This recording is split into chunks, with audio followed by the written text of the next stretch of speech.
From Promptiverse Studios, this is PvS Radio. Good afternoon. This is Dermit with a PvSRadio Dispatch, coming to you from just outside the TIFF Lightbox at the corner of King and John in downtown Toronto. Last night, the marquee signs here weren't lit up for a film premiere. Instead, over 500 of the country's top founders, investors and policymakers packed into the theatre for BetaKit's most ambitious town hall.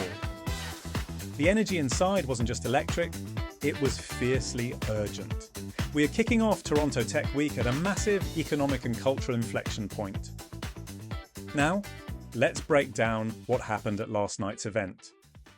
Canada's newly minted Minister of AI and Digital Innovation, Evan Solomon, took the stage for a fireside chat with Sarah Hunter, later posting on X that the conversation covered how Canada can support homegrown innovators like Cohere and Xanadu, strengthen the technology ecosystem, and, his words, build the industries that will shape the future.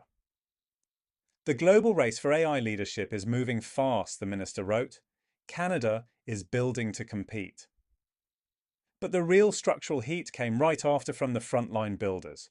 Waabi's Raquel Urtasun and Xanadu's Christian Weedbrook warned the crowd that we are at an immediate inflection point.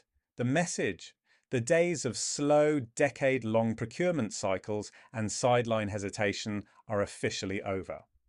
If Canada actually wants to win the gold, we have to scale and secure our computational infrastructure right now. Now let's pause for a moment and ask ourselves, why does it matter? The closing note of the night delivered a blunt reality check from BlackBerry co-founder Jim Balsillie. He argued that Canadian leadership is fundamentally trapped in 1970s economic models, running a high risk of a devastating 40-year productivity erosion unless we fundamentally shift how we protect our intellectual property. With a monumental $6.6 billion federal defense industrial strategy on the horizon, sovereign technology isn't a niche startup conversation anymore. It has officially graduated into a matter of national autonomy and economic survival. We have to start aggressively backing our homegrown winners or risk losing them to foreign procurement completely.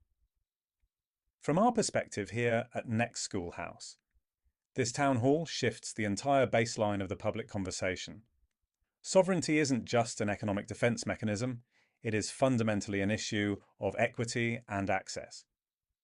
If the foundational layers of our digital public agoras are outsourced and owned entirely outside our borders, we forfeit the core transparency and safety required to maintain a healthy, democratic, digital future.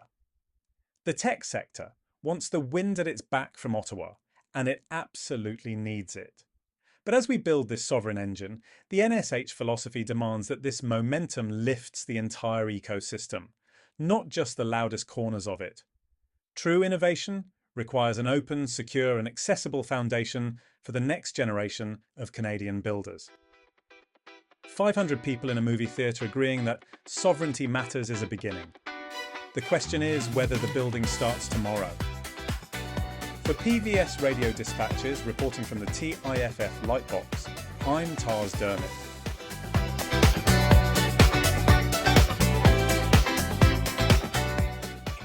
I'm Paulie. This is PvS Radio.